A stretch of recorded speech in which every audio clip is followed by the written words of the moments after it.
Cruzando as Conversas. Oferecimento: Associação dos Oficiais da Brigada Militar. Defendendo quem protege você. Porto Colo.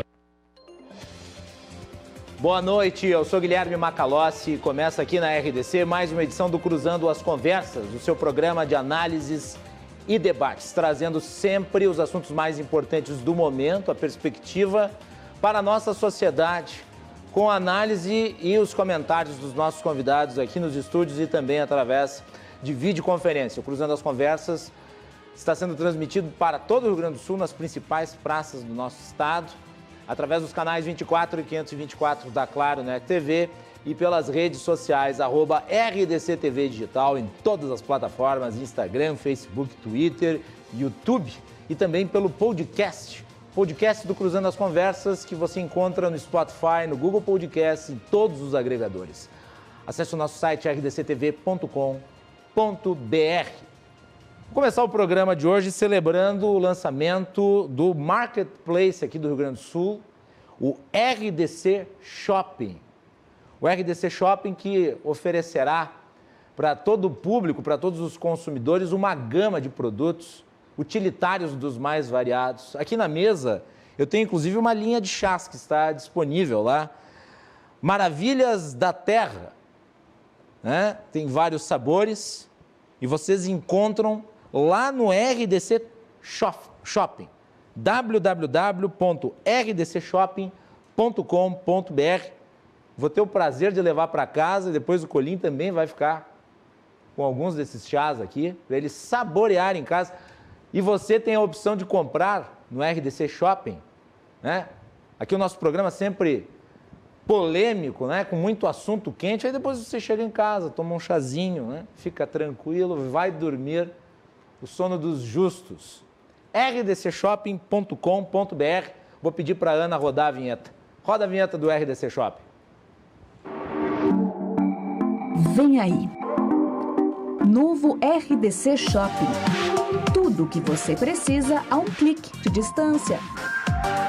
A praticidade do online com a proximidade do negócio local. Um novo marketplace com super ofertas e produtos exclusivos. Acesse rdcshopping.com.br. rdcshopping.com.br. Acesse e confira o conjunto de utilitários e de produtos que estão ofertados lá, dentre os quais o Maravilhas da Terra, essa linha especial de chás que você pode degustar adquirindo através do nosso Marketplace, inovação, tecnologia, mundo digital e negócios aqui na RDC. Muito bem. E vamos começar o programa de hoje com uma entrevista com o secretário especial, secretário extraordinário de combate ao Covid-19 em Porto Alegre, Renato Ramalho. Renato Ramalho está aí, junto com o prefeito Sebastião Melo, na liderança dos esforços para tentar, né, trazer algum tipo de segurança jurídica para a sociedade no enfrentamento à pandemia. Renato, muito obrigado pela participação aqui no nosso programa hoje. Sei que o dia foi cheio, por isso lhe agradeço prontamente ter aceito o convite para falar um pouquinho para nós sobre isso que nós estamos vivenciando hoje. Boa noite. Meu amigo Guilherme Macalossi, uma boa noite a você e a todos os seus telespectadores. É uma grande satisfação estar mais uma vez aqui em seu programa. Muito bem, Renato. Deixa eu lhe perguntar, o governo do estado aceitou a cogestão, ou seja, a Porto Alegre vai poder administrar a questão da pandemia com bandeira vermelha, mesmo estando em bandeira preta. Como é que vocês conseguiram convencer o governador, que parecia muito reticente em relação a isso, de manter os serviços operando? Macalossi, desde o início dessa gestão, desde o dia 1º de janeiro, a gente tem intensificado muito a parceria com o governo do estado. Eu posso dizer que a gente tem encontros e reuniões quase que diárias, de modo que Porto Alegre e o estado do Rio Grande do Sul hoje caminham lado a lado rumo ao enfrentamento da pandemia. E foi nesse contexto, nesse cenário de parceria, de harmonização das ações, que o prefeito Sebastião Melo liderou um processo de preservar a autonomia municipal em relação às ações contra a Covid. A gente tem total noção que o momento é muito grave, houve um aumento significativo no número de leitos de UTIs ocupadas e também solicitados, né, pessoas aguardando nas enfermarias. A gente tem total consciência disso, porém é preciso sim preservar as peculiaridades de cada local. Aqui em Porto Alegre nós temos um efetivo muito forte de fiscalização. A gente vinha já verificando que os estabelecimentos comerciais, os restaurantes, estavam cumprindo os protocolos sanitários para evitar a propagação do vírus, né, de higienização. Contudo, outras regiões do estado não estavam tendo esse mesmo cuidado. Algumas delas, por falta de pessoal na fiscalização, por falta de uma guarda municipal. Então, a gente não achava justo Porto Alegre vir a pagar um preço que ela não merece, né? A gente tem a convicção de que o comércio responsável, aquele comerciante, aquele empresário que respeita os protocolos e ajuda a combater a pandemia, não pode ser penalizado por aqueles maus empresários que violam as normas sanitárias. E é exatamente por isso que a gente está intensificando a fiscalização, de um lado, e de outro, estamos permitindo que grande parte da cidade funcione. Obviamente que a gente teve essa restrição maior em relação às 20 horas, né? Até hoje, a restrição noturna era a partir de 22 horas, porém, com o novo decreto estadual, essa restrição noturna passa das 20 horas às 5 da manhã e pouquíssimos serviços vão poder ser abertos nesse horário, por exemplo, postos de gasolina, farmácia, mas todo o restante do comércio deverá estar fechado. E a prefeitura vai acolher esse protocolo, vai fiscalizar e contamos com o apoio dos setores econômicos, da população em geral, para que haja a observância desses protocolos e a gente possa manter a cidade aberta e, ao mesmo tempo, combater o vírus. Secretário, quantas equipes hoje estão fazendo a fiscalização? Eu sei que as aglomerações, elas são preocupantes. Agora, inegavelmente, nós estamos sofrendo os efeitos, principalmente do período do Natal e do Ano Novo. E nós podemos contabilizar daqui a pouco o Carnaval, onde houve um descontrole, principalmente nas regiões litorâneas. Mas nós sabemos, quem foi para lá não é necessariamente de lá. Muita gente de Porto Alegre, da Serra Gaúcha, do sul do estado, né, de outras áreas do Rio Grande do Sul, estiveram lá e voltaram para suas respectivas regiões, provavelmente levando o vírus consigo. E Porto Alegre, por ser a capital do estado, também ela tem uma concentração muito grande de pacientes oriundos de outras regiões do estado. Aliás, eu não sei, mas eu acho que deve ser na casa de 40%, 50% de internados que não são daqui. Como é que estão esses números e como é que vocês pretendem intensificar a fiscalização? Eu lembro que a última vez que o senhor esteve aqui no programa, o senhor falou que o objetivo era concentrar os esforços no combate à aglomeração de pessoas. Liberdade com responsabilidade. Esse é o lema que pauta as ações do governo municipal no enfrentamento da pandemia. Temos mais de 400 agentes de fiscalização em uma grande estrutura chamada Escritório de Fiscalização Municipal, que reúne agentes da Guarda Municipal, agentes de fiscalização ambiental, da EPTC, enfim, um rol muito grande de secretarias. E como você mesmo falou, Macalossi, infelizmente, o que a gente viu nas festas de final de ano, durante o verão, nas praias, em parte da Serra, realmente está refletindo agora. Isso, obviamente, junto com a suspeita de uma nova cepa que já está no estado, e também com um certo relaxamento de parte da população com a vacinação. Porto Alegre tem excelentes índices de vacinação. A gente está chegando a 100 mil pessoas vacinadas. Para você ter uma ideia, Macalossi, Porto Alegre tem 0,6% da população brasileira e já vacinou 1,8% da população vacinada no Brasil. Então, em termos proporcionais, estamos muito avançados no quesito vacinação. Porém, é inegável que parte da população, acreditando que a pandemia estava chegando ao fim, acreditando que a vacinação iria resolver de imediato os problemas, se relaxou. A gente viu nas últimas semanas um certo descuido em relação ao uso de máscaras, de higienização, e é por isso que a gente está voltando a intensificar a fiscalização e a comunicação. Queremos incentivar esse pacto municipal de enfrentamento ao coronavírus, junto com o setor empresarial, o setor médico, a população de uma forma geral, para que juntos possamos combater esse inimigo comum que é o vírus. É importante ressaltar isso que tu falaste, porque, sim, o início da vacinação parece trazer uma sensação de fim de pandemia. Só que a imunização só terá o seu efeito quando nós atingirmos um percentual muito grande da população. E mesmo Porto Alegre vacinando num padrão acima da média nacional, está muito longe do nível que seria o nível adequado para se chegar aos primeiros efeitos, como já se constatam, por exemplo, em Israel, na Grã-Bretanha e até nos Estados Unidos, que agora já está com 40 milhões de pessoas vacinadas.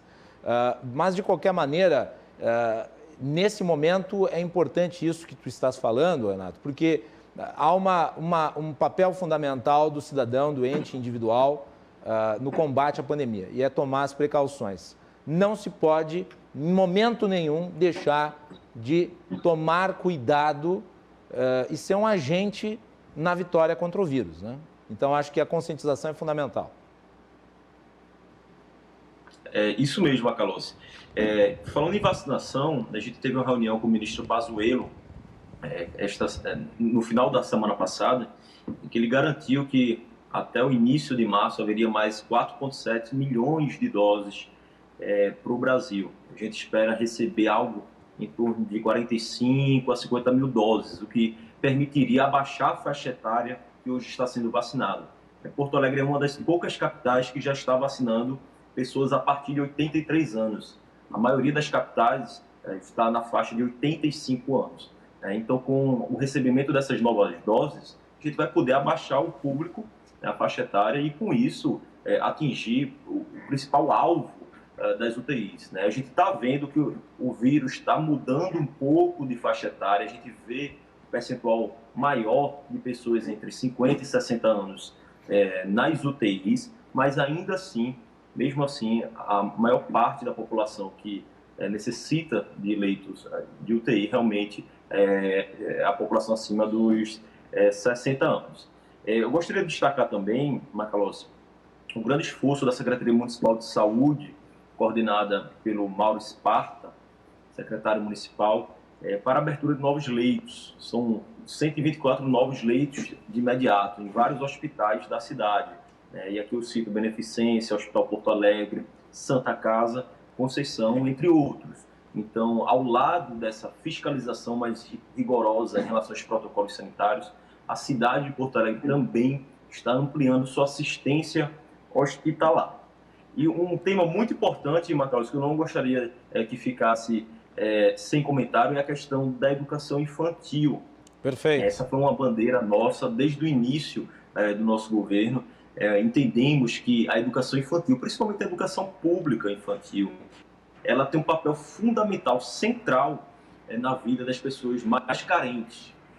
As pessoas levam seus filhos numa escola pública de ensino infantil não só para aprender, mas às vezes é a única refeição que a criança tem naquele ambiente. E se ela não estiver naquele ambiente escolar, essa criança vai estar dentro da sua comunidade, vai estar dentro da sua casa, muita estrutura necessária para um isolamento, uma quarentena, então correndo muito mais riscos de se contaminar do que na escola, cumprindo todos os protocolos sanitários. Então, gostaria também de saudar o governador do estado por essa acertada decisão de não impedir a volta gradual do ensino infantil no estado do Rio Grande do Sul, ainda que na bandeira preta. A gente sabe que essa idade inicial é fundamental para o desenvolvimento cognitivo, físico, mental da criança. Então, registrar aqui nosso reconhecimento ao governo do Estado por essa acertada decisão. Uma última pergunta. Que estabelecimentos vão poder funcionar a partir das 20 horas? Supermercados estão inclusos? O Estado do Rio Grande do Sul trouxe esse decreto em que lista pouquíssimos estabelecimentos que são permitidos de funcionar depois das 20 horas, né? Eu posso citar como exemplo postos de gasolina, farmácia, abastecimento de gás, hospitais, obviamente, né? E outros estabelecimentos muito específicos mesmo. Na verdade, 99% dos setores realmente devem fechar suas portas após as 20 horas. É importante deixar claro, Macalossi, algumas pessoas estão com dúvida em relação a isso, sobre bares, restaurantes e lanchonetes. A partir das 20 horas é possível continuar funcionando através do serviço de teleentrega.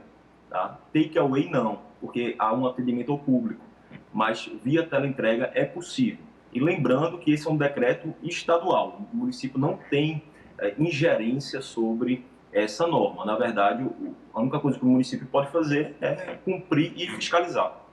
Muito bem. Secretário, eu gostaria de lhe agradecer a sua pronta participação aqui na edição de hoje do Cruzando as Conversas, ressaltando que sei que o dia hoje foi corrido e, portanto, a sua entrevista aqui ela tem um caráter jornalístico especial, trazendo as primeiras informações aí relativas a como se dará o combate à pandemia aí nas próximas semanas, que são semanas que, repito, serão de enorme atenção e de enorme responsabilidade de todos. Deixo com a última palavra. Agradecer a oportunidade, mais uma vez, de estar esclarecendo a nossa população a importância da conscientização, a importância de usar máscara, higienização, evitar aglomerações. Muito importante também, Macalossi, nos primeiros sintomas, procurar um posto de saúde, uma farmácia para fazer o teste. A testagem é fundamental. Nos postos de saúde a gente tem teste para todo mundo que necessitar, que tiver sintomas e tiver orientação para realizar esses exames. Então, nos locais de trabalho é muito importante, se você tiver o mínimo sintoma gripal, não se dirigir ao local de trabalho, né? Evitar que você contamine seus colegas de trabalho antes mesmo, né? É o que a gente chama de busca ativa. Inclusive, nosso decreto impõe que o empregador, o empresário, realize essa busca ativa, identificando casos suspeitos de síndrome gripal diariamente. E, no primeiro sinal, afastar aquele funcionário, colocá-lo em teletrabalho para que ele não contamine aquelas pessoas no ambiente de trabalho. Então, apelar para que a população, o setor empresarial, tenha essa consciência para que a gente possa continuar com a cidade aberta, obedecendo os protocolos sanitários. Muito obrigado. Muito obrigado, secretário. Bom trabalho aí e o nosso programa está sempre à disposição. Bem, secretário Renato Ramalho, que é atualmente o titular da pasta extraordinária de combate à pandemia, falando aí sobre a cogestão que foi mantida pelo governo do estado.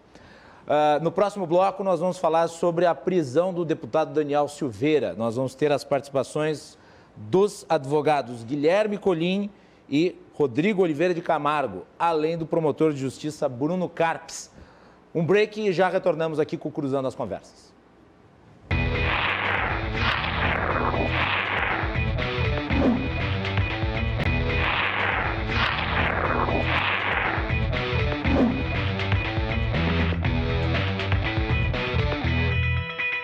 Cruzando as Conversas está de volta aqui na RDC e o nosso programa é um oferecimento da Associação dos Oficiais da Brigada Militar, defendendo quem protege você. E de Porto Color Soluções Gráficas. A Porto Color atende pelo WhatsApp e você pode ter os serviços dela na sua casa pelas redes sociais. O nosso programa para todo o Rio Grande do Sul, nas principais praças, pelos canais 24 e 524 da Claro Net TV e pelas redes sociais, @RDC TV Digital em todas as plataformas.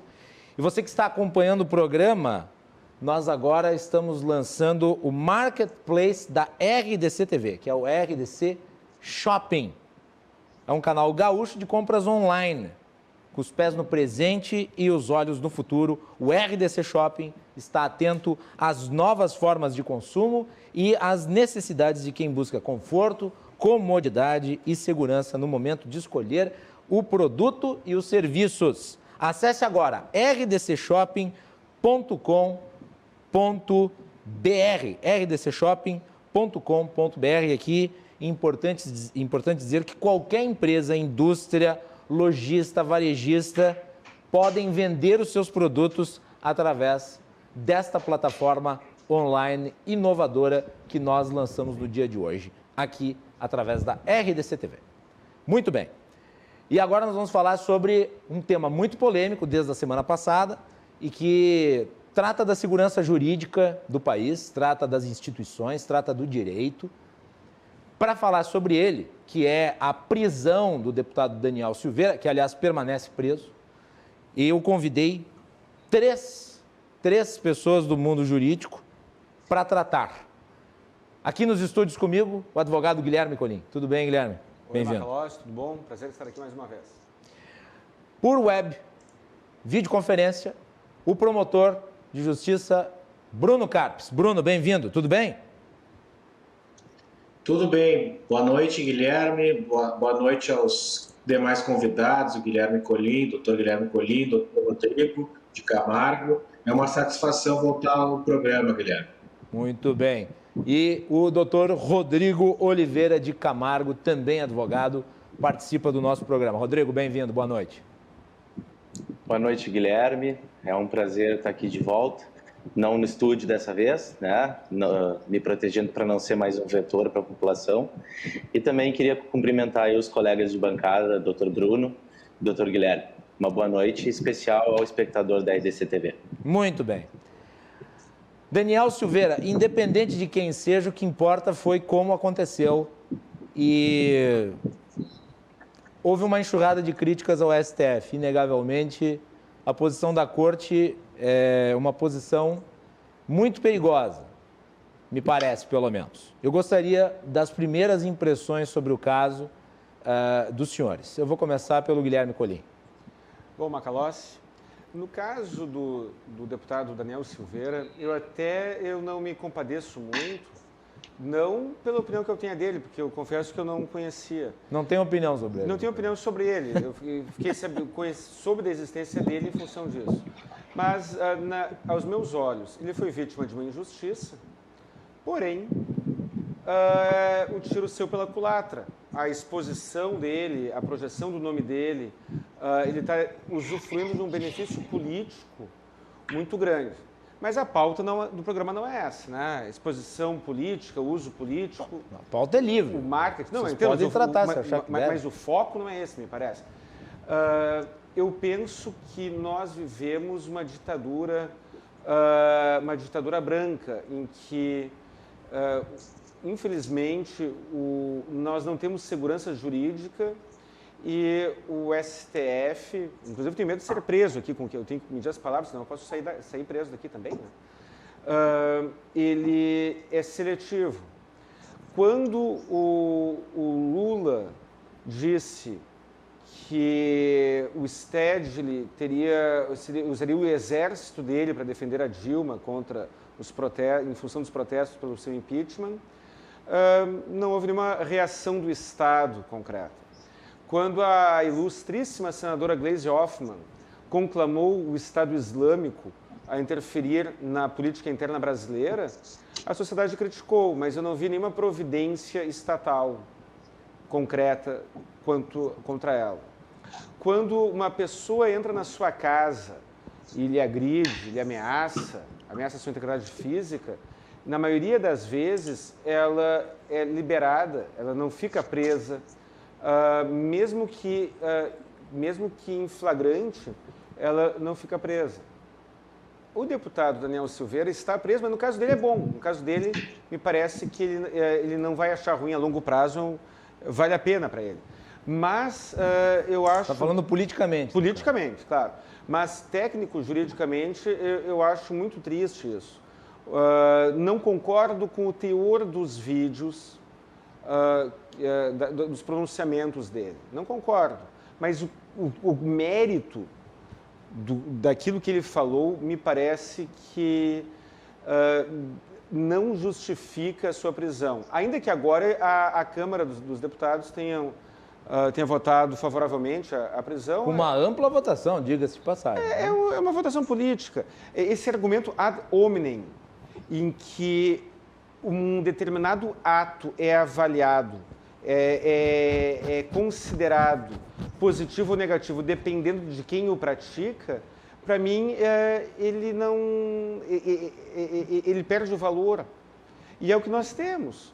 Se um determinado ato for praticado por alguém com um respaldo político razoável, o resultado será X. Se este mesmo ato for praticado por outra pessoa, o resultado será o oposto. Então, Macalossi, eu pessoalmente... Acho que o pau que bate em Chico não bate em Francisco. E a impressão que eu... espero não ir para a cadeia, né? Mas, na minha opinião, falta imparcialidade aí. Muito bem, vamos ouvir as impressões iniciais dos nossos outros dois convidados. Rodrigo Oliveira de Camargo, começa por ti aí. Obrigado, Macalossi. Mais uma vez um prazer estar aqui com vocês. Dessa vez sombreando a bancada aí com o Bruno e com o Guilherme. Pois eu acho que se o deputado queria um AI-5, ele está tendo uma amostra grátis, né? O STF está dando um pouco de amostra grátis do autoritarismo para ele, porque eu concordo plenamente com o Guilherme. Existe aí uma manobra política para se favorecer politicamente desse fato e colocar as instituições em xeque, numa situação extremamente desconfortável, fazendo com que o STF, né, chamado a tutelar essa questão, acabe se colocando os pés pelas mãos. E nós temos aí, sobretudo no campo do processo penal, um monte de atropelos e também o próprio STF rasgando várias decisões que já foram dadas, por exemplo, em relação à competência para julgamento de deputados que não estão abrangidos pelo fórum da prerrogativa de função, que em tese determinaria a baixa do processo, né?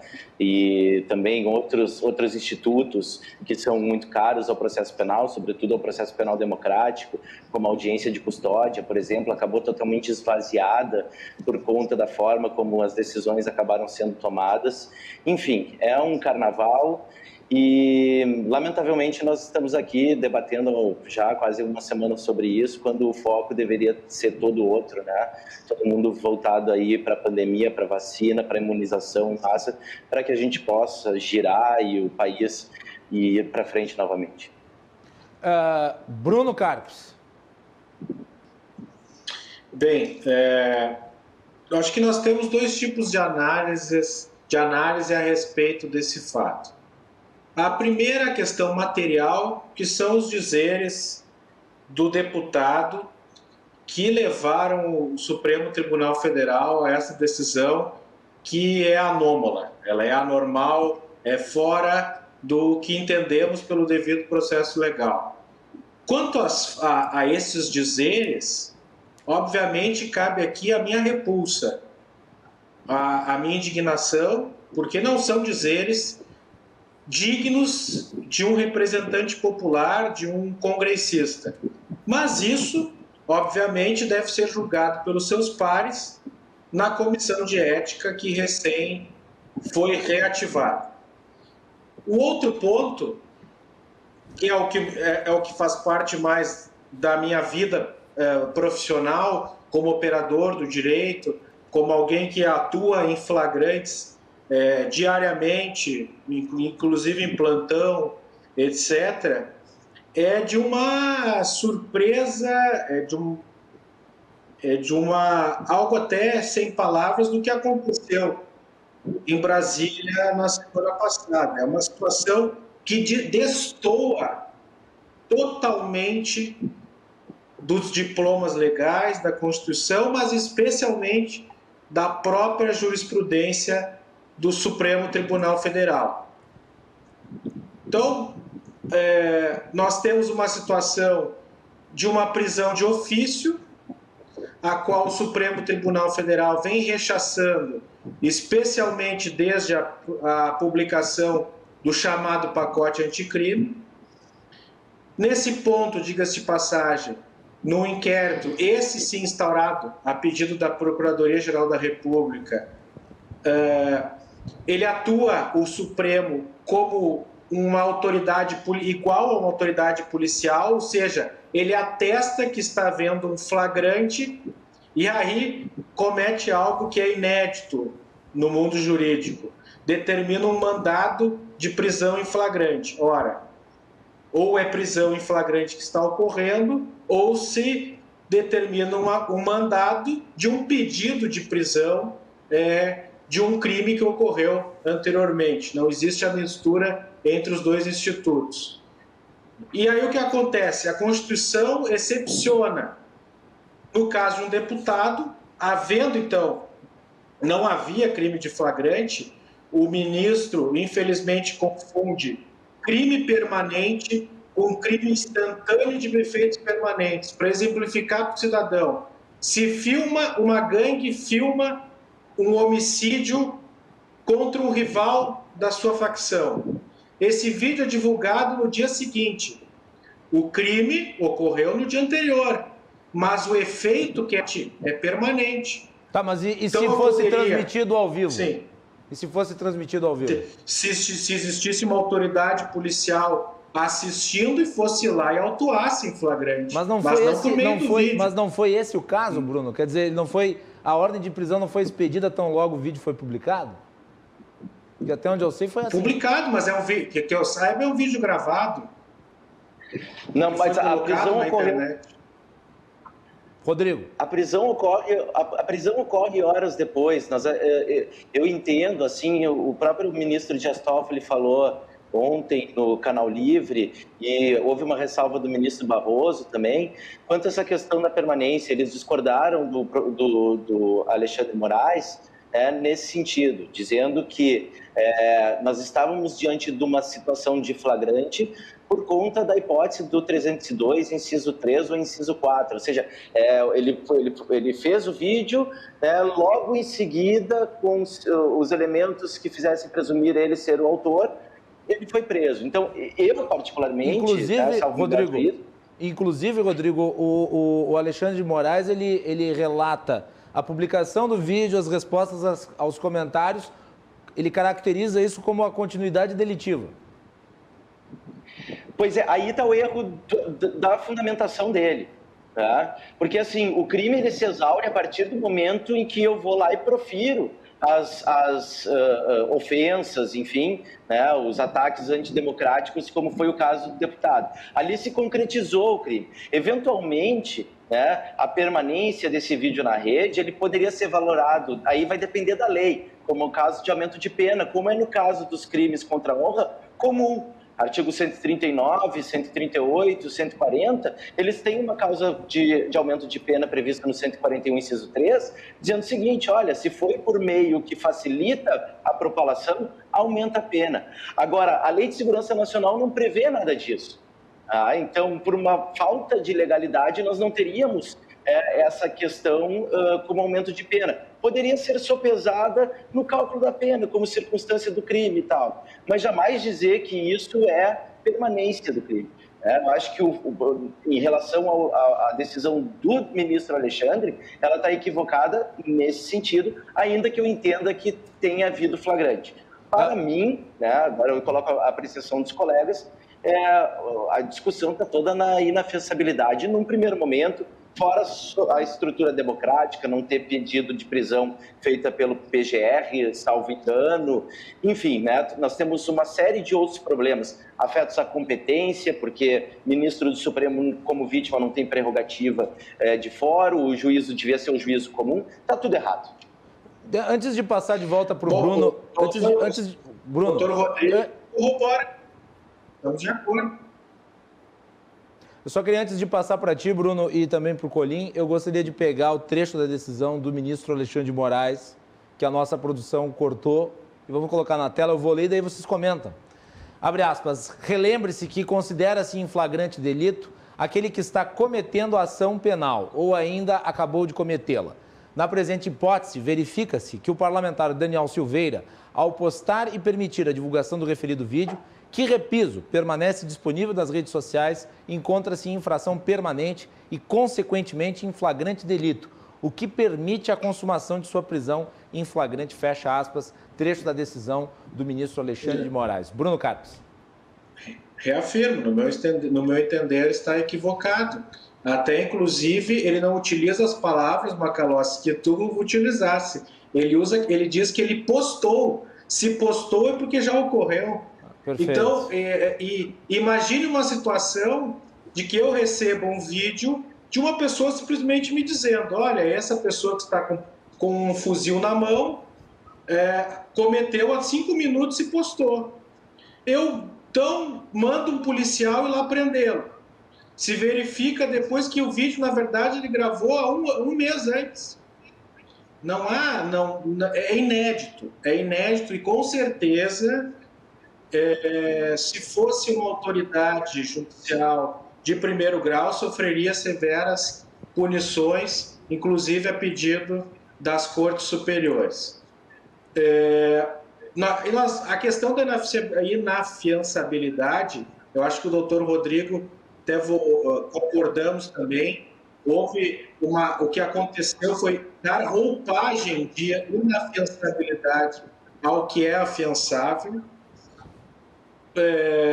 Na verdade, existe ali, não existe para esses crimes a hipótese de inafiançabilidade que estão na Constituição Federal, mas para mim, agora, tratando então da atualidade, né, apesar a prisão ocorreu na terça, nós temos uma exceção da Constituição. Em regra, quem homologa o flagrante, a polícia diz que houve um flagrante, a autoridade policial, que é o delegado, confirma. Precisa da homologação da autoridade judicial. A autoridade judicial ela tem prerrogativa. Ninguém mais, além dela, tem essa prerrogativa. Homologar ou não em 24 horas. No caso do deputado federal, digamos então que houvesse um flagrante que seria de crime inafiançável. Cabe, na verdade, então, neste caso, a Câmara dos Deputados, pelo artigo 53, parágrafo 2º, homologar o flagrante, se ou não, ele que decide. Aí a Câmara dos Deputados, eu estava olhando a resolução diz o seguinte: mantém-se os efeitos da decisão do Supremo. Que efeitos? Eu vou olhar na decisão, a decisão apenas refere que considera que houve flagrante e determina a comunicação à Câmara dos Deputados, como determina a Constituição. Agora, a prisão foi homologada na sexta. E pela nossa atual legislação, o Código de Processo Penal, ninguém pode continuar preso apenas pelo flagrante. O flagrante não prende mais por si só, pelo menos na legislação desde 2011, mas pelo Supremo desde 2003. E o que acontece? Há um silêncio desde sexta-feira a respeito da manutenção da prisão do deputado. Segundo a imprensa, porque o inquérito é sigiloso, o Ministério Público não requer a prisão.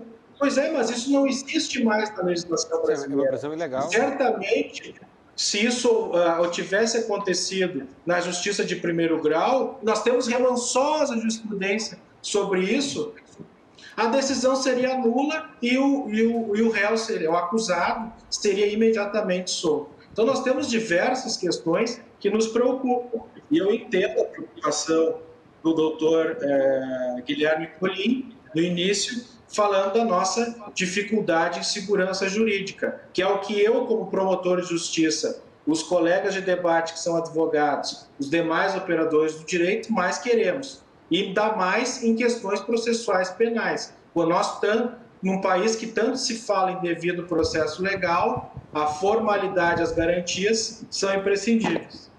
Guilherme Colin. A prisão é ilegal, ao meu ver.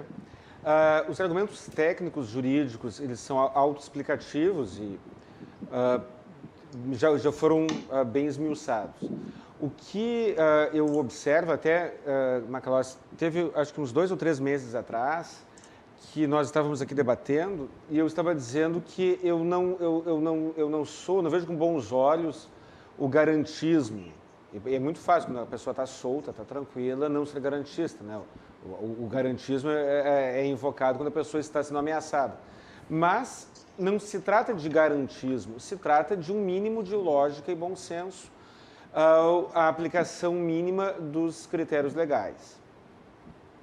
No caso do deputado Daniel Silveira, o que ele falou quanto ao mérito, o que ele falou ofende os conceitos democráticos predominantes atuais. Não, me parece claro que ele quebrou o decoro.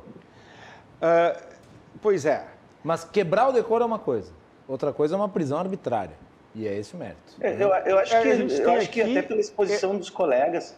A gente tem aqui é o sujo falando do mal lavado. E nos dois lados. Por um lado, nós temos um deputado que defende um Estado com maior rigor, um Estado mais autoritário. Ele quer para todo mundo o que estão fazendo com ele. É, que no caso ele está gostando, né? Porque isso aí é investimento de longo prazo. Né? Mas assim, ele defende um Estado mais rigoroso, mais autoritário. O Estado, para comprovar que é contra o autoritarismo, o pratica. É que nem agora, numa conversa, uma pessoa diz para outra, mas o senhor é muito agressivo. Aí, para provar que eu não sou agressivo, eu vou lá e dou uma surra no cara. Para provar que eu não sou agressivo, eu o agrido. É o que o Estado fez. Agrediu uma pessoa que o acusou, né, que defende a agressão. O STF agrediu os direitos de alguém que defendia menos direitos individuais. E quanto ao mérito em si, aí eu não estou defendendo o que o deputado disse. Estou defendendo a coerência. Tem no YouTube, e sempre que eu venho aqui, com muita frequência, eu remeto as pessoas para o YouTube. Procurem no YouTube o vídeo do Gabeira, falando, Gabeira admite ter lutado pela ditadura. O Gabeira fala com todas as letras. Nós não lutávamos pela democracia. O que nós queríamos era aplicar uma ditadura nos padrões soviéticos. O Jacques Wagner lamentou que o PT tenha obtido poder pelo voto. Tem no YouTube também, saiu na imprensa. Ele dizendo, o problema é que nós obtivemos o poder pelo voto, esse é o problema. Ou seja, apologia à ditadura acontece sempre que a gente vê um cidadão andando na rua com uma camiseta do Che Guevara ou do Fidel Castro. Isso já é apologia à ditadura. E eu nunca vi nenhum estudante, e agora eu estou fazendo uma crítica social, eu estou pedindo maturidade para a população. Eu nunca vi um estudante ser humilhado, ofendido ou constrangido por estar com uma camiseta de um sanguinário chamado Che Guevara. Eu nunca vi algum professor agredindo um aluno por usar uma camiseta com o Fidel Castro. Mas eu vi isso acontecer por defensores da democracia que não toleravam que algum colega de faculdade, algum aluno de colégio, aluno adolescente muitas vezes, usasse uma camiseta do coronel, do torturador aquele, do Ustra, ou do próprio Bolsonaro em época de eleição. Então falta maturidade para a população, Macalós. Mas tu entende que um parlamentar defender o AI-5 é mais grave? Porque um parlamentar está investido de um cargo para o qual ele foi eleito. Sim. Ele investe contra o sistema jurídico-político que o permite estar onde ele está.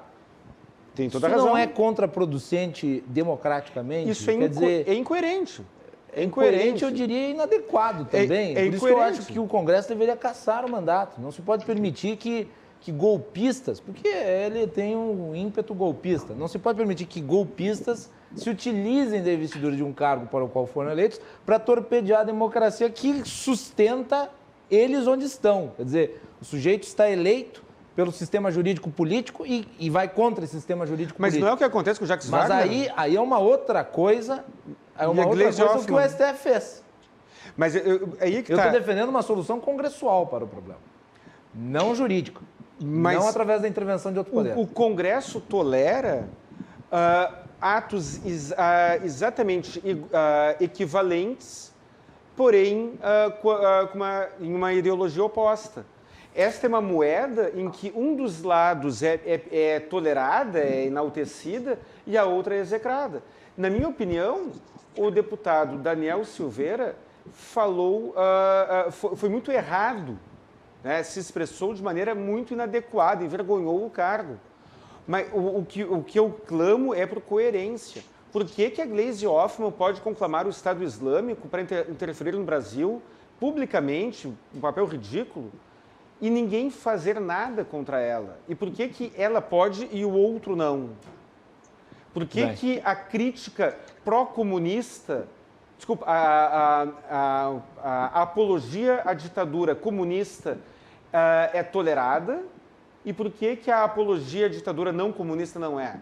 O que eu defendo não é... Porque pela primeira vez, Guilherme, se atacou as instituições, ou pelo menos, né, chegou no momento em que as instituições pararam de tolerar esse tipo de ataque. Quando o Lula falou do exército, do Stedley, ele não atacou as instituições? Eu acho que está completamente errada a decisão do STF. Mas o que eu estou dizendo é, nós temos uma reação dos 11 ministros, que muitos deles foram vitimados, e estão agora dando essa amostra grátis de autoritarismo.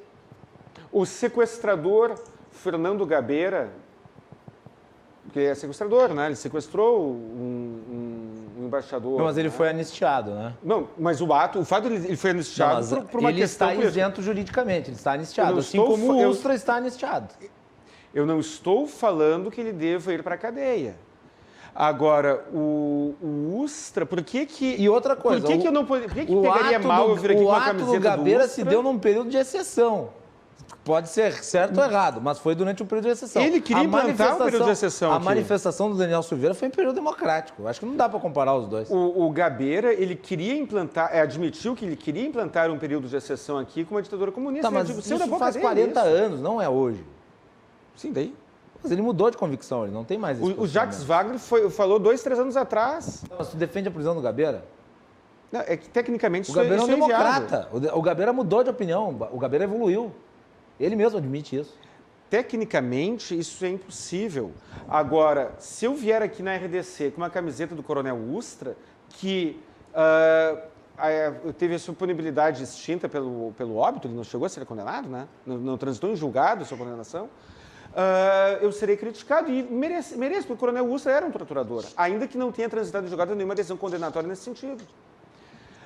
Eu clamo por coerência, porque seja o sequestrador Fernando Gabeira, seja a apologia ao ditador sanguinário Fidel Castro ou Che Guevara, são apologias antidemocráticas, seja a fala do Jacques Wagner lamentando ter obtido poder pelo voto, seja Gleisi Hoffmann, são ameaças iguais, tratadas de maneira diferente.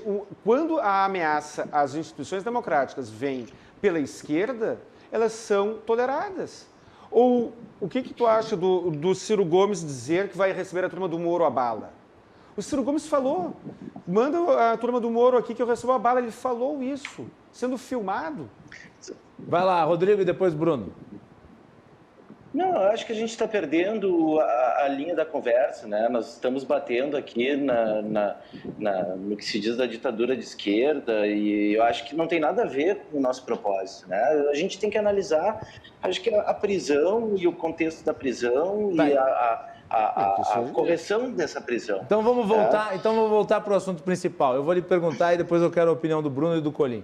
Para quem o Daniel Silveira vai encaminhar um habeas corpus? Essa pergunta fui eu que te fiz na sexta-feira passada, meu amigo. E daí eu transformei em pergunta aqui no programa. Te devolvo para tu responder. Vamos ver se tu formular uma resposta. É para ver como a coisa está completamente equivocada, né? A prisão de flagrante, ela é uma prisão precária. Uma prisão em flagrante qualquer pessoa do povo pode fazer, tá? E aí o que os caras fizeram? Os caras reuniram o plenário do STF para deliberar sobre uma prisão em flagrante. E aí eles pedem um mandado de prisão em flagrante para cumprir, e esse sujeito tem que ser apresentado numa audiência de custódia em que um juiz tem que deliberar se foi legal uma prisão em flagrante determinada pelo plenário do STF. Isso é completamente absurdo. Nunca se viu nada parecido no âmbito do processo penal. E aí fica a pergunta, né? A audiência de custódia que o juiz do gabinete do Alexandre de Moraes teve que fazer, qual era o objeto? Verificar a legalidade da prisão. E se o plenário do STF já decidiu que a prisão é legal, o que o cara está fazendo lá?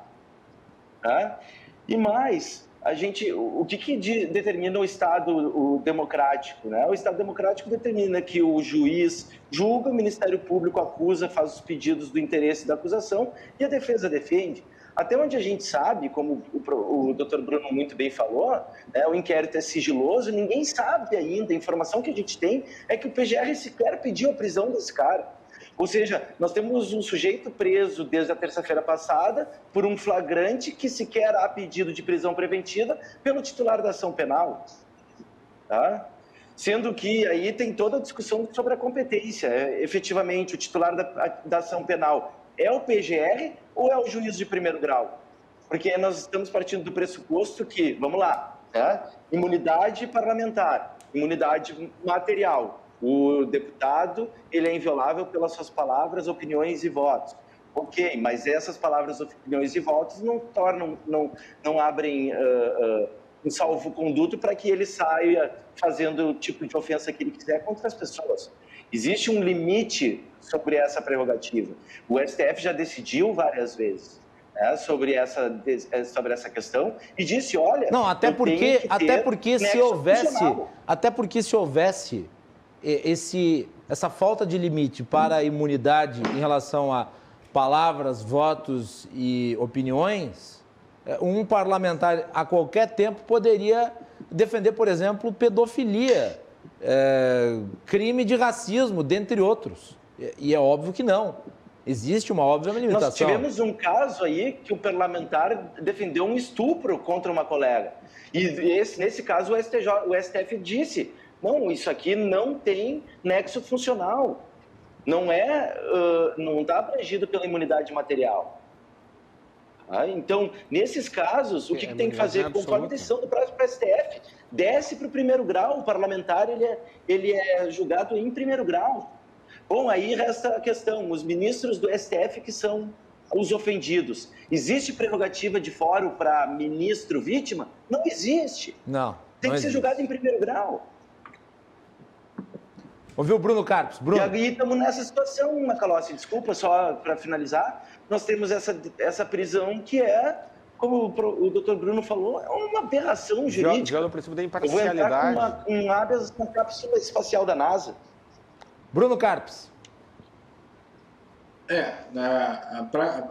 Há certo constrangimento, realmente, dos operadores do direito em comentarem essa prisão.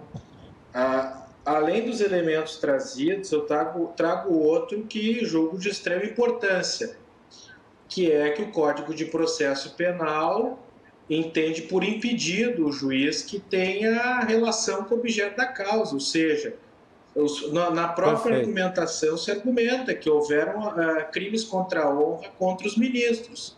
Então, segundo o artigo 252 do Código de Processo Penal, o juiz não pode exercer jurisdição nesse tipo de processo.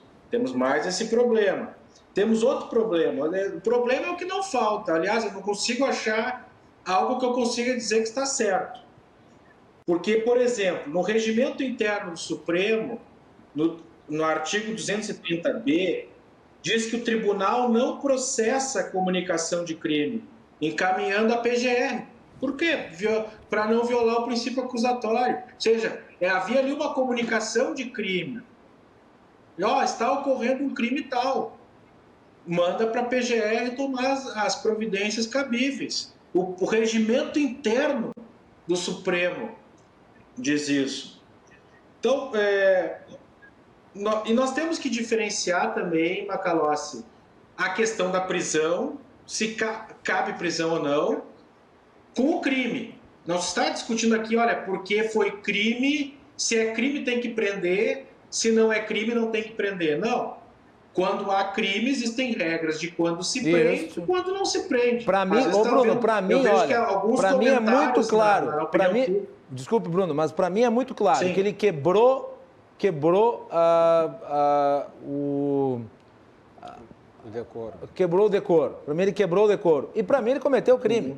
Agora, a prisão é arbitrária. São duas coisas que uma é responsabilidade administrativa, outra é responsabilidade criminal. Tem que ser apurada conforme diz a Constituição e o Código de Processo Penal. Agora, inclusive, por exemplo, trazendo uma curiosidade para o nosso telespectador, a Constituição, inclusive, quando há uma denúncia criminal contra um deputado que está tramitando no Supremo por prerrogativa de foro, inclusive o Congresso tem prerrogativa de sustar o processo até o fim do mandato, para ver o tamanho da extensão da imunidade parlamentar na Constituição, que inclusive foi alterada em 2003, que os deputados fizeram numa PEC dizendo que eles são imunes a quaisquer, a palavra é quaisquer, opiniões, palavras e votos.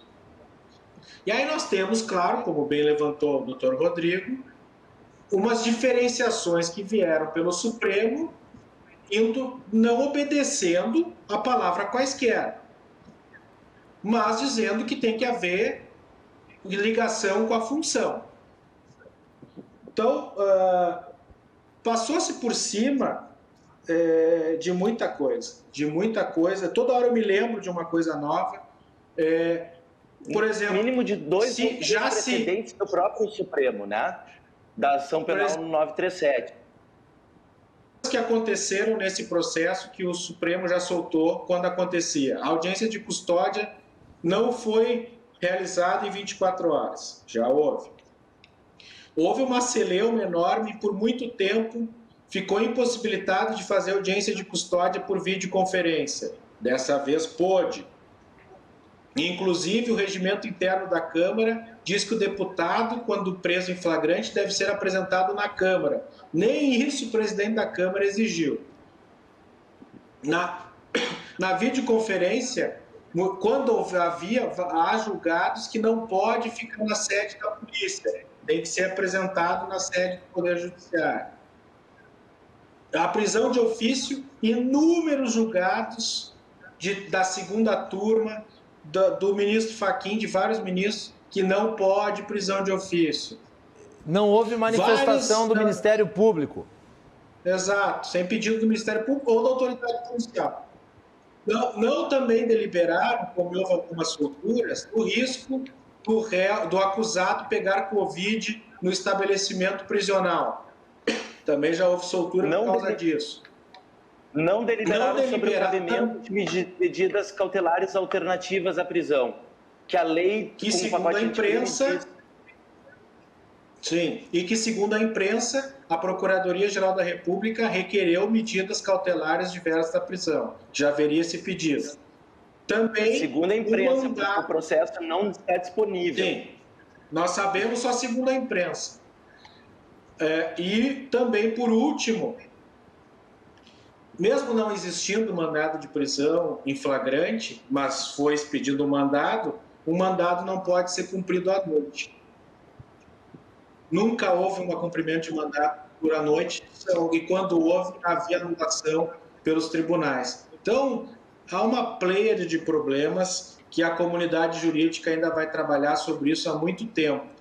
E dá precedente para uma mudança na doutrina, especialmente nos operadores, para os juízes criminais se sentirem até mais livres para julgar, para determinar prisões flagrante, prender por si só o flagrante, ou prisões preventivas que não precisam do amparo do artigo 312 ou 313. Rodrigo quer fazer mais um apontamento, senão eu vou passar para o Colim e encerramos o bloco. Não, pode passar, eu já falei bastante dessa vez, Guilherme. Vai lá, Colim, complementa o bloco, depois vamos para o intervalo. Eu espero que esta decisão do STF não se transforme em precedente para que os juízes, os julgadores de primeiro e segundo grau adotem esta prática. Mas com uma votação de 11 votos a 0, a chance de se tornar um precedente é alta. Mas espero que não aconteça, porque a crítica é severa, né? Me parece que o STF ele confirmou as críticas que são feitas contra ele. Muitas pessoas com muita frequência criticam o STF e o que ele fez foi exatamente municiar aqueles que o criticam. Nós temos uma vulnerabilidade, o Estado tem uma vulnerabilidade quando a conduta autoritária vem da corte da corte cujas decisões não são sujeitas a um grau de jurisdição a ela superior. Então, minha preocupação é essa. Nós vivemos uma situação de ditadura do Poder Judiciário que, no caso concreto, ele é simbólico. Ele é simbólico, mas a ameaça é para todos. Vamos fazer o break. Na volta vamos entrar mais a fundo nessa questão. Eu acho que é importante discutir o papel do Supremo Tribunal Federal. A pergunta é, ele se transformou no tutor dos outros dois poderes? Ele está se transformando num poder draconiano? O Bruno e o Rodrigo concordam com o Colim? Há uma ditadura do STF no país? São essas as perguntas na sequência do Cruzando as Conversas. Já voltamos.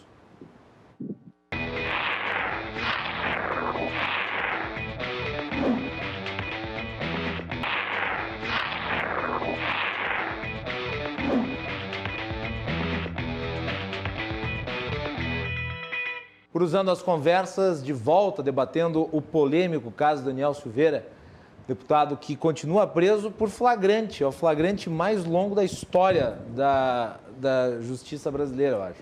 O nosso programa é um oferecimento da Associação dos Oficiais da Brigada Militar, defendendo quem protege você.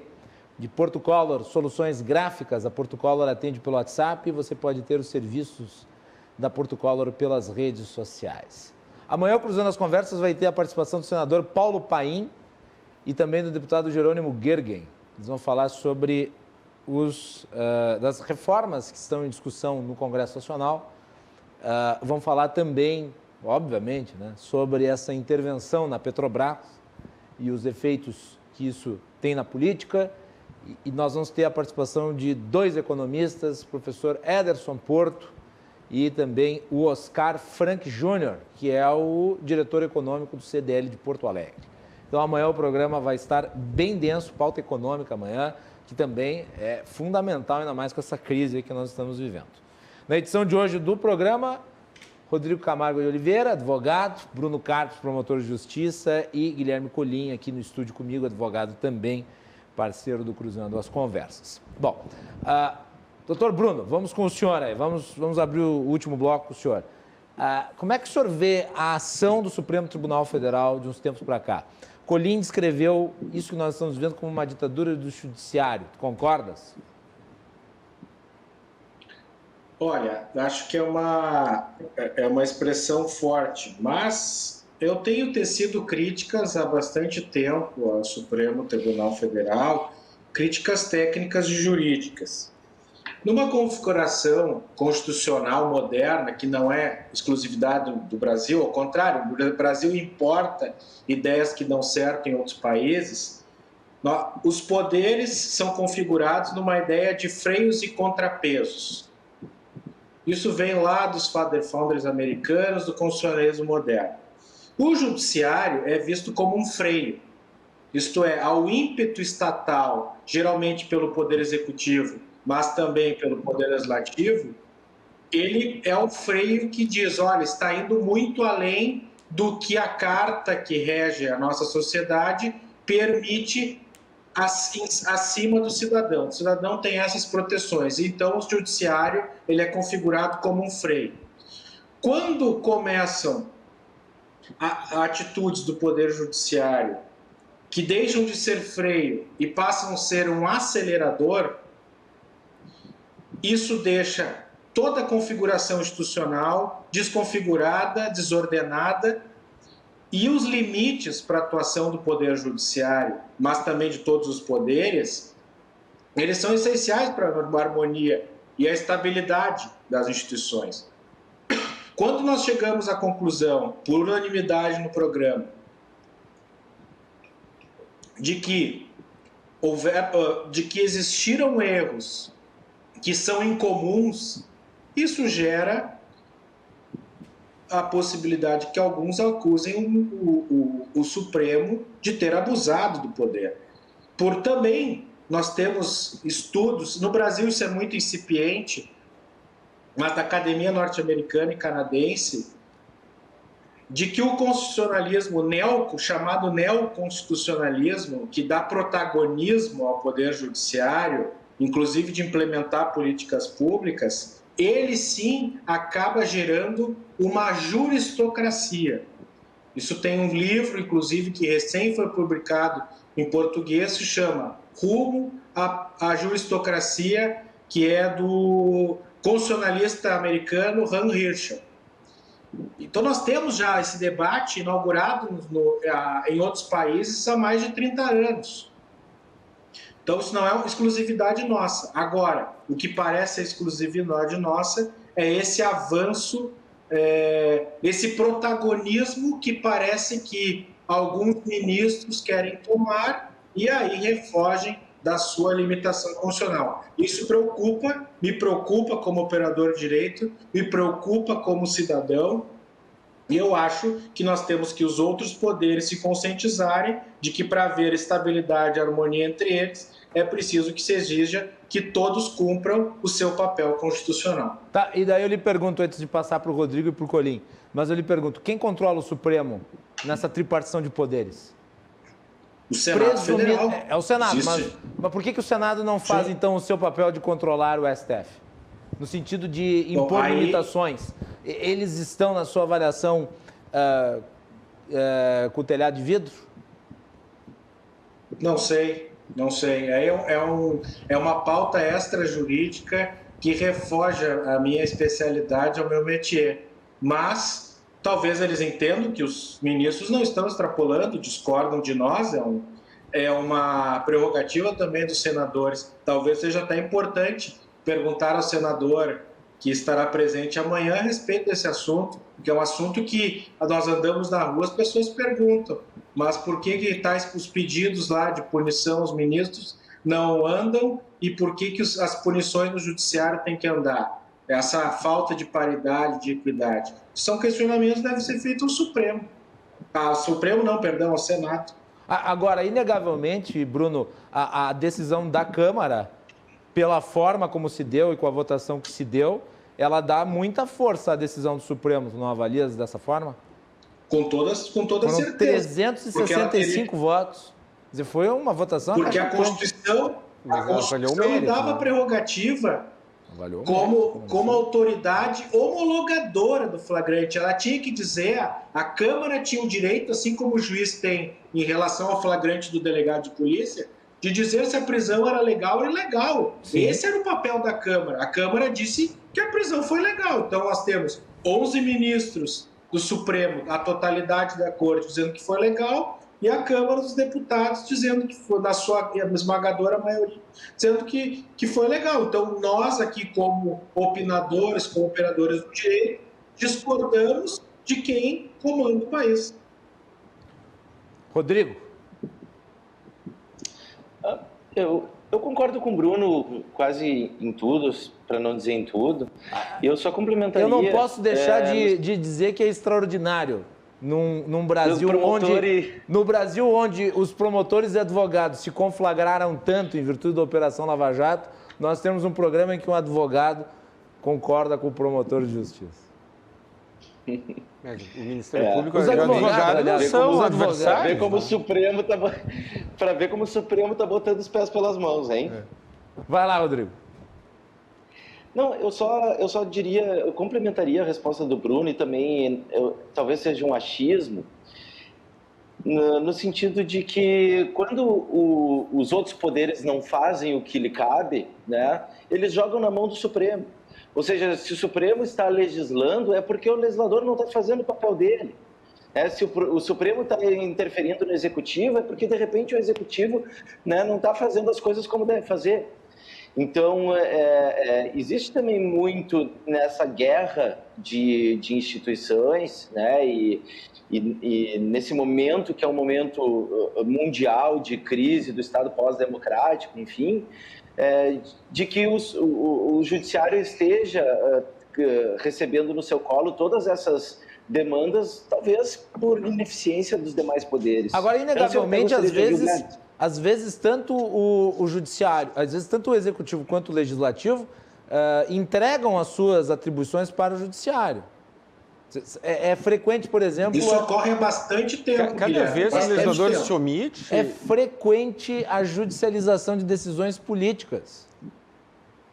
Inclusive análises sérias de constitucionalistas sérios admitem, inclusive, que os legisladores fazem isso de bom agrado, porque as decisões polêmicas que eles não querem se indispor com parte da sociedade, eles transferem a 11 não eleitos. Então, e eles ficam apenas com as questões que são fáceis de ser aprovadas. As questões de núcleo duro, de divisão da sociedade, o Legislativo tem visto com bom grado transferir essa decisão ao Supremo Tribunal Federal. Isso está documentado em ótima doutrina. Rodrigo complementa e depois o Guilherme Colim. Não, eu encerrei, eu acho que é mais ou menos isso também. Mais uma vez, eu acho que o promotor está concordando com o advogado da defesa aqui. Guilherme Colim. Bom, Macalossi, a mim nada surpreende os advogados concordarem com o Ministério Público, uma vez que não somos adversários. Todos convergem em prol da justiça, em prol da busca do bom direito. Mas, inegavelmente, havia um antagonismo em relação, principalmente, à Operação Lava Jato. Quer dizer, o papel da questões pontuais, é claro, eventualmente, mas em linhas gerais há uma convergência na busca da justiça no seu significado mais genuíno. O ativismo judicial que muito se critica, ele decorre da omissão legislativa. O problema é que, de tanto poder legislativo alimentar o ativismo judicial... Só que tem um detalhe, desculpe lhe interromper, tem um detalhe que eu observei tanto na fala do Rodrigo quanto na sua. Quer dizer, sim, de fato, o judiciário vai lá e ele faz porque o legislativo ou o executivo não fizeram. Mas não está em lugar nenhum da lei que o judiciário é o poder substituto na falta de ação desses outros dois. Quer dizer, ele pode determinar que o legislativo... Ele supre a lacuna legal. Ele pode determinar que o legislativo e o executivo façam, mas ele não pode fazer no lugar do legislativo e do executivo, como ele vem fazendo. No caso concreto, para suprir a lacuna legal, ele acaba sendo obrigado a fazer assim. Existem alguns princípios de direito que tornam o Poder Judiciário de mãos atadas quanto à omissão legal. Como é que o Judiciário faz quando ele vai ter de decidir algumas questões, dar uma resposta para o jurisdicionado que o procurou, sem que haja uma previsão legal para tanto? Aí, é claro, a resposta pode estar em conceitos jurídicos, em princípios legais e não no texto expresso da lei positivada. Mas, de tanto o legislador se omitir na sua atribuição, o Poder Judiciário foi crescendo e, ao meu ver, acaba, então, se viciando neste ativismo. Eu há muito sustento que nós vivemos, e agora a minha crítica vai ao Poder Legislativo, uma crise de representatividade. Uma crise de representatividade severa, em que decisões que deveriam ser técnicas são negociadas e barganhadas com critério exclusivamente político. Isso é muito frustrante para o povo, isso é muito frustrante para a sociedade. Então, Macalossi, minha opinião é essa. Muito bem. Bruno Carpes, fazer uma rodada final.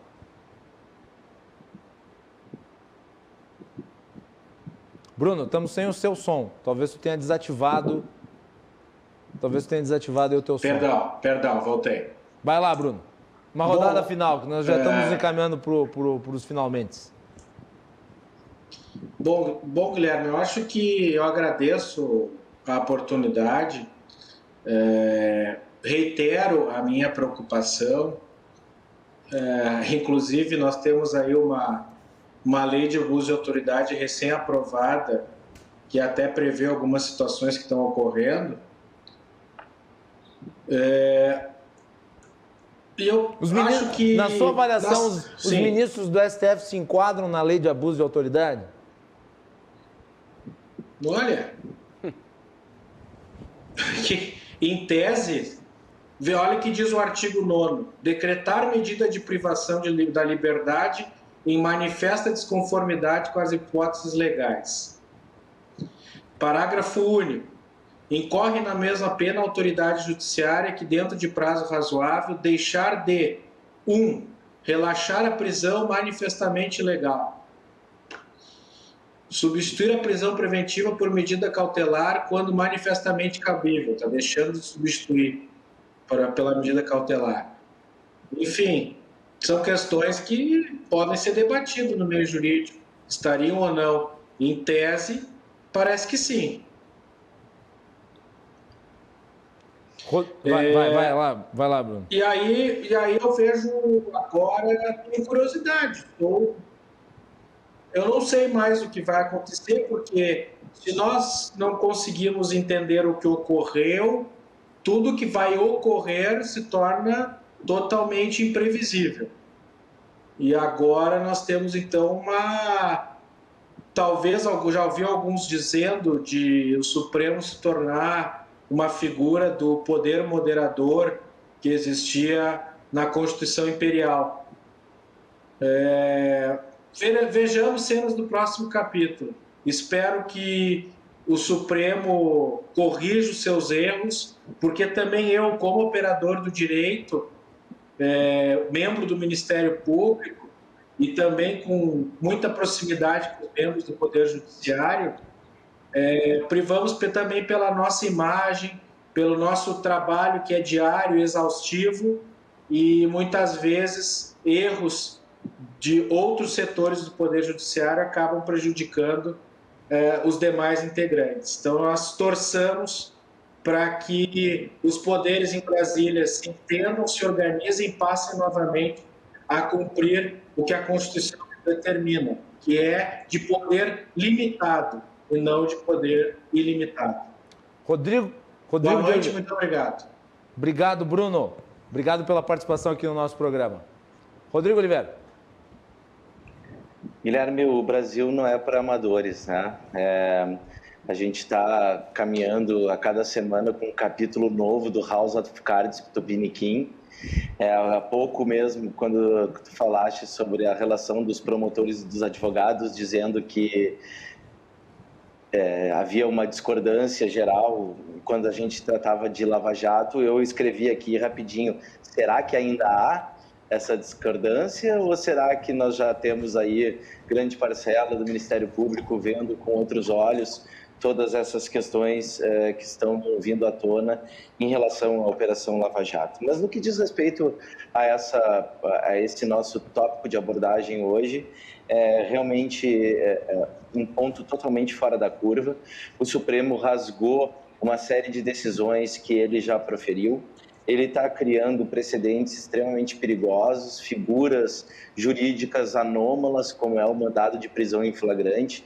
Enfim, esse caso aí, como eu comecei dizendo, né, se o deputado estava pedindo a volta do AI-5, o que está acontecendo aqui é uma amostra grátis de autoritarismo.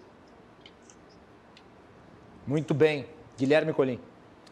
Bom, Macalós, pelo menos essa derrapada, aos meus olhos e aos olhos dos colegas de programa do STF, serviu para que nós refletíssemos, para que nós reflitamos sobre a força e o que a nossa democracia efetivamente tem. Ao meu ver, muito há algo que se ajustar e os parâmetros, né, as ferramentas de ajuste, infelizmente, são limitadas. Me parece também que, com o tempo, deverá haver, né, uma maturidade por parte da sociedade e, principalmente, de seus representantes. porque enquanto os representantes legais, os representantes do povo, os representantes da sociedade não assumirem uma postura mais adequada aos seus cargos, haverá, e estou cobrando isso do Legislativo, seguirá com este desequilíbrio entre os poderes que nós estamos vendo agora e que ele é muito perigoso e muito danoso. Muito bem, senhores. Gostaria de agradecer imensamente a participação dos três aqui na edição de hoje do nosso programa. Eu vou me despedir, portanto, dos senhores. Bruno Carpes, muito obrigado. Uma boa noite aí para ti. Boa noite, foi uma satisfação participar novamente do programa e com esses bons debatedores, e uma boa noite a todos os telespectadores que nos acompanharam até agora. Muito bem, muito obrigado, Rodrigo, obrigado pela participação. Está em Florianópolis, né, Rodrigo? Eu estou em Bituba, Guilherme. Ah, está em Bituba. Trabalhando forte. Eu saí de uma audiência há pouco tempo atrás, trabalhando bem forte. Cara, muito obrigado. É sempre um prazer estar aqui debatendo sobre tudo o que mais me toca, né, que é o processo penal. E vamos ver, eu acho que o Brasil está dando sinais claros aí de que está vivendo uma grande estabilidade. Nós temos episódios diários de situações que nos deixam de cabelo em pé, em que pese eu já esteja quase sem nada de cabelo, né? Mas é sempre uma satisfação estar aqui contigo e debatendo com grandes colegas, e hoje não foi diferente. Um abraço para o Bruno, um abraço para o Guilherme, até a próxima oportunidade. O Rodrigo, que é organizador do livro Pacote Anticrime, Reformas Processuais, né, Rodrigo? Pô, vai deixar eu fazer? Vou até mostrar aqui então, peraí só um pouquinho. Faça o seu jabá. Nós damos espaço para os nossos convidados falarem sobre as suas obras, sobre os seus trabalhos. Eu tenho que te mandar um de presente, Guilherme. Fico no aguardo. Não, pode ficar tranquilo. O João está nos assistindo. João, mandam para o Guilherme. Obrigado. Tá aí, então, Pacote Anticrime, de autoria do Rodrigo Camargo Oliveira de Camargo, aqui no nosso programa. E, por fim, Colim, obrigado. Eu que agradeço, parabenizo o doutor Bruno, o doutor Rodrigo, pelo excelente debate, né? Como de costume, como é comum acontecer, o retorno para casa é melhor do que estava quando aqui cheguei. É isso aí. Muito obrigado. É isso aí. Obrigado, Rodrigo. Obrigado, Bruno. E eu vou terminar entregando aqui para o Colim, que está aqui comigo. Não vou poder entregar para os demais, porque estão à distância, mas eu vou entregar aqui dois exemplares desta erva da Maravilhas da Terra, que estão lá no RDC Shopping, que é o nosso marketplace aqui da RDC, que estreou hoje, rdcshopping.com.br. Tá aí, então. Muito obrigado. Colim. Muito obrigado, Macalossi. Uma oportunidade em que estivermos, que o Bruno e o Rodrigo estiverem aqui, também entrego para eles. Um abraço. Pode mandar para o João, Guilherme. Tá bem, então. Perfeito. Vamos encaminhar. Colim, obrigado. Eu que agradeço. Então. Depois aprecio em casa. Aprecio, te digo, te mando uma avaliação depois. É isso aí. E nós vamos ficando por aqui. Amanhã, então, o senador Paulo Paim, o deputado Jerônimo Gergen, também o diretor econômico do CDL de Porto Alegre, Oscar Frank, e o professor Ederson estarão aqui no nosso programa para falar a respeito. Ederson Porto estará aqui para falar sobre economia, PEC, intervenção na Petrobras e muito mais. Fiquem ligados. Boa noite. Até mais.